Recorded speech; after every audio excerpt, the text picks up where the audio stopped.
नमस्कार सर। नमस्कार सर जी। सर क्या नाम है आपका? मेरा नाम जागेश कुमार साहू है। जागेश कुमार जी, आप कहाँ से हैं? मैं ग्राम कोसागोंदी, जिला बालोद, छत्तीसगढ़ का निवासी हूँ। जागेश्वर जी, संत रामपाल जी महाराज से नाम दीक्षा आपने कब ली? संत रामपाल जी महाराज से, तत्वदर्शी संत रामपाल जी महाराज से नाम उपदेश मैंने 14/10/2014 को दिया भगत जी। संत रामपाल जी महाराज से नाम दीक्षा लेने से पहले आप क्या भक्ति साधनाएं करते थे? सर, संत रामपाल जी महाराज से नाम उपदेश लेने के पहले मैं हिंदू धर्म में होने के कारण जितने भी परंपरागत जो पूजाएं साधनाएं चलती है हिंदू धर्म में, वो सभी पूजाएं साधनाएं करता था। और साथ ही साथ मेरे जो मम्मी पापा हैं वो राधा स्वामी पंथ से उपदेश उपदेश लिए थे, तो बचपन से ही मैं उसके सत्संगों में जाता था, उसके सत्संग सुनता था, ये सब किया करता था। तो फिर संत रामपाल जी महाराज की शरण में आप कैसे आए? इसको मैं विस्तार से बताना चाहूँगा सर। जैसे कि मैं राधा स्वामी पंथ के सत्संगों में आता जाता था अपने मम्मी पापा के माध्यम से, नाम उपदेश तो नहीं लिया था वहाँ से, लेकिन मेरे मन में परमात्मा पाने की चाह थी, एक कसक थी कि वो परमात्मा है कौन, उसको हम कैसे पा सकते हैं, वो रहता कहाँ है ना भाई। वहाँ पे जाते थे तो उनके सत्संग में बताया जाता था कि परमात्मा निराकार है। वो वहाँ पे बूंद आत्मा ऐसे मिल जाती है कि जैसे बूंद समुद्र में मिल जाता है, निराकार बताया जाता है, कोई आकार नहीं बताया जाता। मेरे मन में ये प्रश्न था कि वो परमात्मा वास्तव में है कैसा, उसको वो उसके पाने की विधि क्या है, ये मेरे मन में कसक रहती थी। इसी कारण मैं दास मैसन का काम करता है, राजमिस्त्री का काम करता है। काम करके आने के बाद में मैं खाना खाने के बाद में जितने भी संतों महात्माओं हैं उसके सत्संग मैं टीवी चैनल में देखता रहता था कि कहीं से भी ये अच्छी सी कोई मिल जाए। हालांकि राधा स्वामी सत्संगों में जाता था, फिर भी मेरे मन में परमात्मा का एक निष्कर्ष नहीं निकल रहा था कि वास्तव में ये परमात्मा है कौन। कहते हैं सबका मालिक एक है, लेकिन वो है कौन, ये मेरे मन में एक बहुत बड़ा प्रश्न रहता था। तो सत्संग देखता था टीवी चैनल में। एक दिन टीवी चैनल बदलते बदलते चैनल लग गया, और उस संत का तो मैं नाम नहीं जानता था पहले, वो राधा स्वामी पंथ के बारे में ही बता रहे थे। वो राधा स्वामी पंथ के सार वचन वार्तिक के वो जो उसमें उंगली रखकर बता रहे थे कि राधा स्वामी पंथ के संत ये बता रहे हैं, ऐसा ऐसा लिखा है।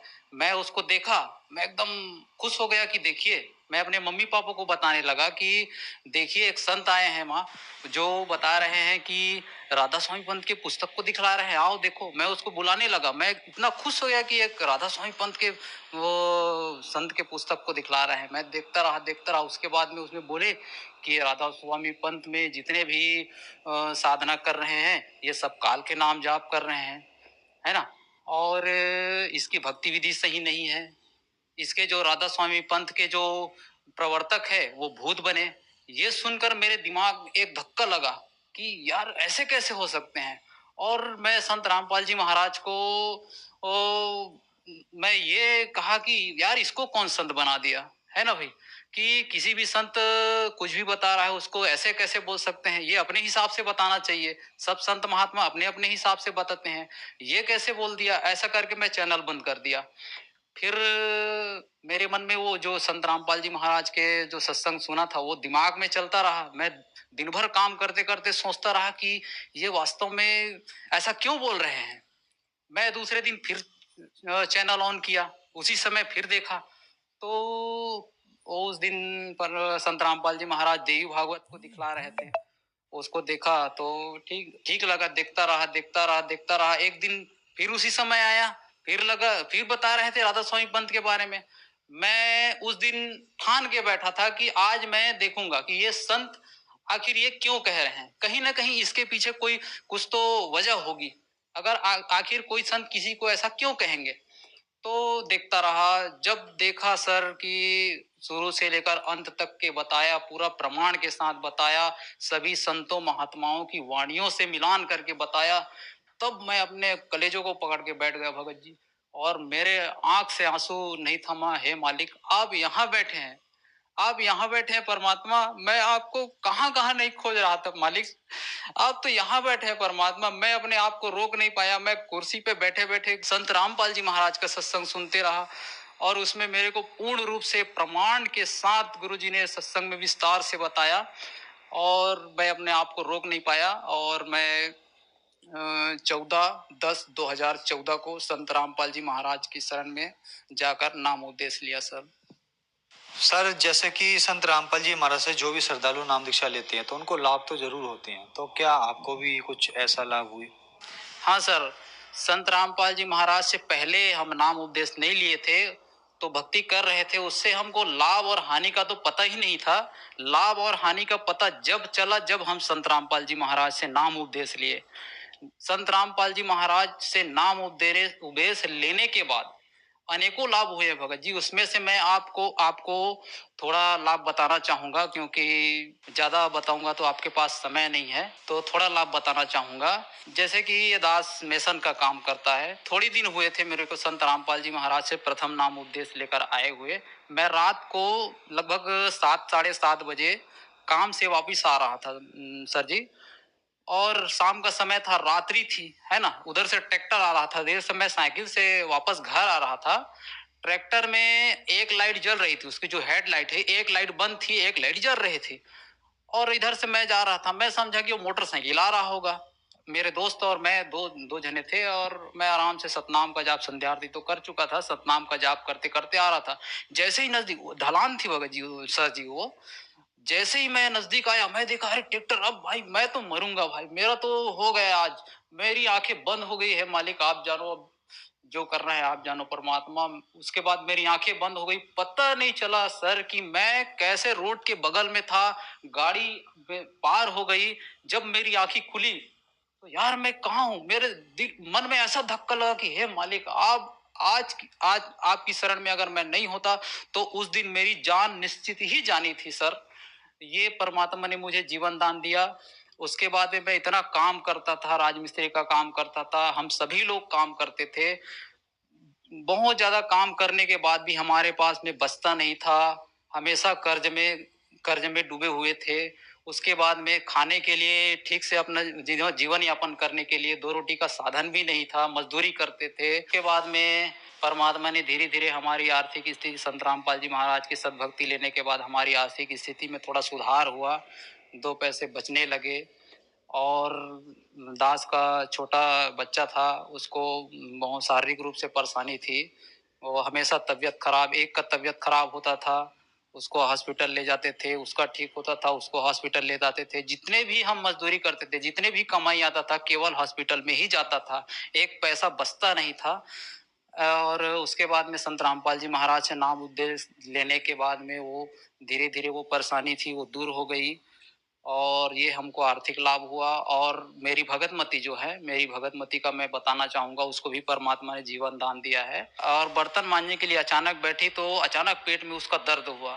पहले से ऐसे कोई दिक्कत नहीं था, अचानक काल का दाव लगा, पेट में दर्द हुआ। उसके बाद में उसके पेट की जो बच्चेदानी का जो नस है वो फट गया सर। फटने के बाद ब्लड जमा हो गया, वो दर्द के मारे कर्राने लगी। क्या करूं क्या करूं। रात के 9:30 बज चुके थे, 10 बज चुके थे। मैं डॉक्टर के पास, अपने गांव में जो डॉक्टर है उसके पास ले गया। वो दर्द की दवाई दी, उसको खिला दिया। वो रात भर दर्द के मारे कर्राने लगी, कर्राते कर्राते बेहोश हो गई। हॉस्पिटल ले जाने के बाद डॉक्टर के पास ले गया, डॉक्टर ने बोला कि इसको सोनोग्राफी करना पड़ेगा, सोनोग्राफी करने के बाद ही हम कुछ बता सकते हैं। मेरी भगतमती बेहोश थी। हम लोग संत रामपाल जी महाराज से उपदेश ले चुके थे। मेरी भगतमती बेहोश थी।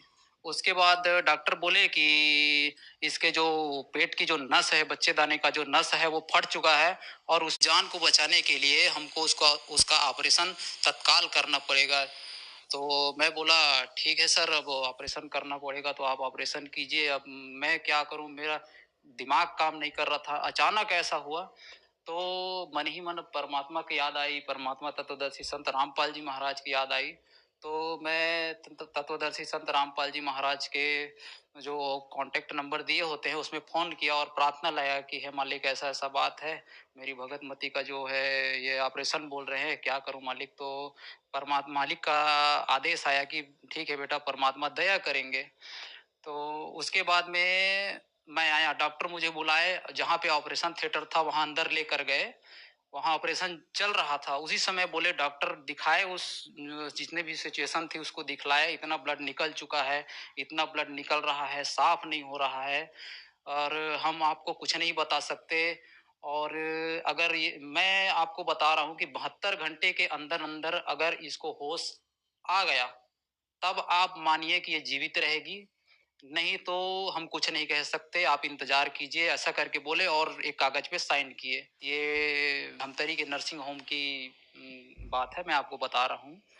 और उसके बाद में मैं बोला डॉक्टर को, "ठीक है डॉक्टर साहब, आप अपना काम कीजिए, बाकी मालिक जो है देख रहे हैं और जो भी करेंगे आप अपना काम कीजिए।" उसके बाद में मैं वहाँ से निकल गया सर। उसके बाद में डॉक्टर अब आईसीयू में रखे थे, हमको मिलने नहीं दिया जा रहा था, हम बाहर में बैठे थे।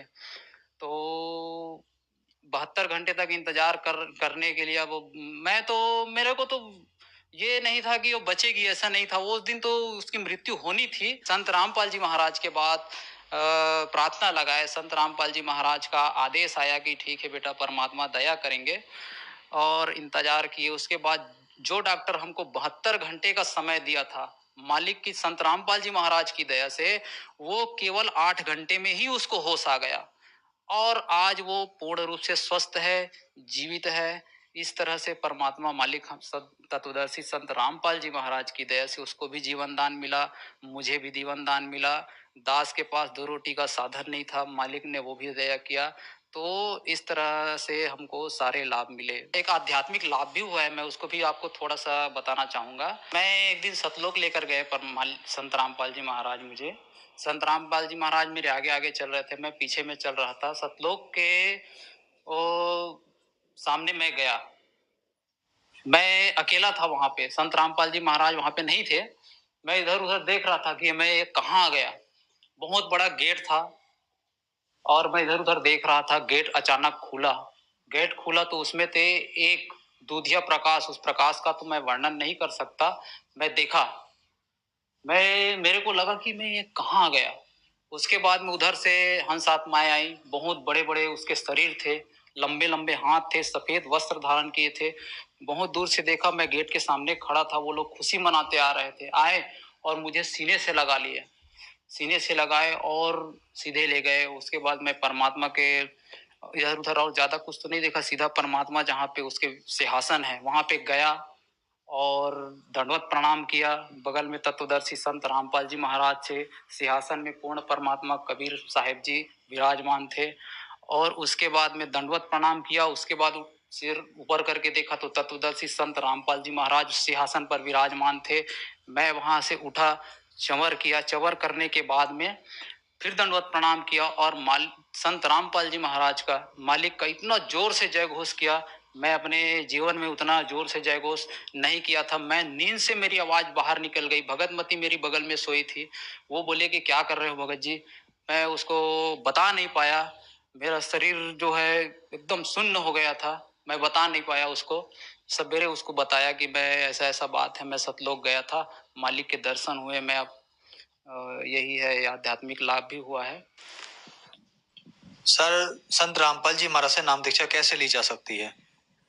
संत रामपाल जी महाराज से नाम उपदेश लेना बहुत ही आसान है सर। संत रामपाल जी महाराज ने इतनी दया की है कि जगह-जगह नामदान सेंटर खोल दिए हैं, सभी जिलों में नामदान सेंटर खोल दिए हैं। और टीवी में सत्संग आता है, सत्संग चलता है, उसके नीचे में पीली पट्टी चलती है, उसमें कॉन्टैक्ट नंबर दिए होते हैं। उस कॉन्टैक्ट नंबर में आप कॉन्टैक्ट करके आप अपने नज़दीकी नामदान सेंटर का पता कर सकते हैं और संत रामपाल जी महाराज से नाम उपदेश लेकर अपने भक्ति कर सकते हैं। धन्यवाद सर। अच्छा साहेब।